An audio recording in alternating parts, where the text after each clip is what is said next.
If everything in your business feels important, the answer probably isn't to work faster to try and get more done.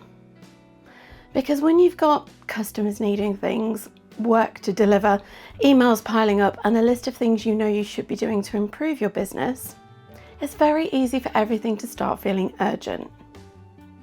And when everything feels urgent, where do you even start?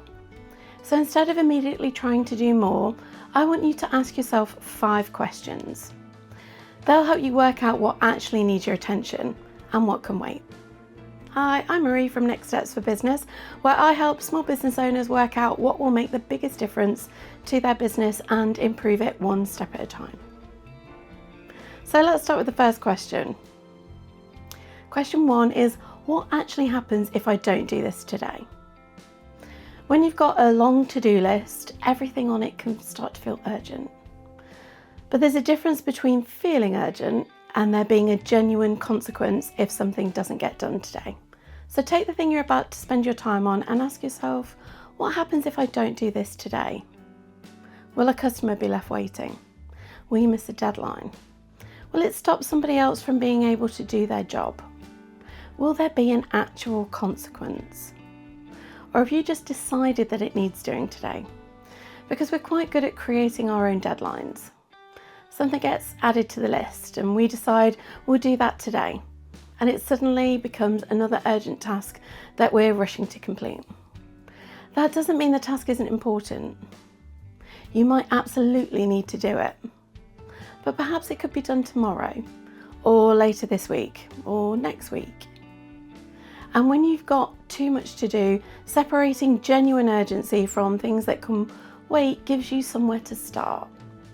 Question 2, does this need doing or does something need improving? This is a really useful distinction to make because some work genuinely needs doing. You need to send that proposal. You need to complete the customer work. You need to order the supplies. You need to pay the bill. That's part of running the business. But sometimes you're really busy because something in the business is making that work harder than it needs to be. Maybe you're manually doing something every week that could be automated. Maybe customers keep asking you the same question, so you're constantly writing the same answer. Maybe every piece of work has to come through you before it can move forwards. Maybe you're spending 10 minutes trying to find the right document every single time you need it. In those situations, don't just ask, how do I get this done? Ask yourself, does this need doing or does something need improving? Because there's an important difference. Getting through today's workload solves today's problem. Improving the way work happens could make tomorrow's workload smaller. You might still have to do the task today, but noticing that something could work better means you can stop accepting that that task is something that you'll just have to keep doing forever. Question 3, am I solving the problem or am I just dealing with it again? Every business has problems. Something will go wrong. A customer will ask a question you weren't expecting. A process won't work quite as planned. Something will take longer than you thought it would. That's just business. What I want you to pay attention to is when you start recognizing the problem. Have you dealt with some version of this problem before? Because repeating problems are useful information. One customer asking you a question is something to answer. 10 customers asking the same question might tell you that the information you're giving them isn't clear enough. One mistake might just be a mistake. The same mistake happening every month might tell you there's something in the process that needs looking at. One unexpectedly manic week might just be a busy week. If every week feels unexpectedly manic, that's telling you something. When you're busy, it's very easy to fix whatever is immediately in front of you and move on.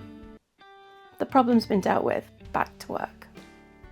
But if the same thing keeps happening, ask, am I solving this problem? Or am I just dealing with it again? Because repeatedly putting out the same fire might make you feel productive. You're solving problems all day. But finding out why the fire keeps starting could be a much better use of your time. Question 4 is, what keeps stealing my time? This is a big one, because one of the biggest difficulties with improving a busy business is that improvement itself takes time. You know there are things that could change. You'll sort that process out when things calm down. You'll look at that automation when you've got some spare time. You'll finally organise whatever it is that's driving you mad when you get a quiet afternoon. Except the things you haven't improved keep taking up the time you need to improve them. So rather than looking for several spare hours to completely overhaul something, start by asking, what keeps stealing my time? And don't look for the massive jobs. Look at the little things that make you think, why am I still doing this? The repeated admin task, the interruption that happens every day, the workaround you've been using for the last 6 months, the thing you have to manually check every single week, because small amounts of repeated work really add up. 10 unnecessary minutes each working day adds up to more than 40 hours over a year. That's more than an entire working week. Imagine getting a week of your working life back because you fixed one small thing that kept taking you 10 minutes from you. That's why the little things are worth noticing. Fixing one recurring time drain isn't going to transform your business overnight, but it might give you some capacity back. And then you can use some of that capacity to improve the next thing. Question 5 is, what's creating the most repeated pressure? Now by this point, you might have identified quite a few things that could be improved. And that's where I don't want you to immediately create another enormous to-do list, because then we've just replaced your original overwhelming to-do list with an overwhelming business improvement list. You don't need to fix everything you've spotted. Instead, ask yourself what's creating the most repeated pressure in my business right now. Maybe there's a process that causes a problem every single week. Maybe too much of the business relies on you. Maybe you're constantly switching between competing priorities. Maybe you've got more work than your current capacity can comfortably handle. Or maybe there's one relatively small frustration that crops up again and again and again. Don't automatically choose the biggest problem. Look at the thing creating the most repeated pressure, then start there. Improve one thing. See what difference it makes. Then find the next thing. There will always be busy periods in business. There will always be unexpected problems, deadlines, opportunities, customers who need something, and days where everything seems to land at once. The goal isn't to create a business where nothing ever goes wrong, and it's definitely not to have a permanently empty to-do list. It's just to get better at recognising what actually deserves your attention. So next time everything feels important, don't automatically respond by working longer, moving faster, or trying to get everything done.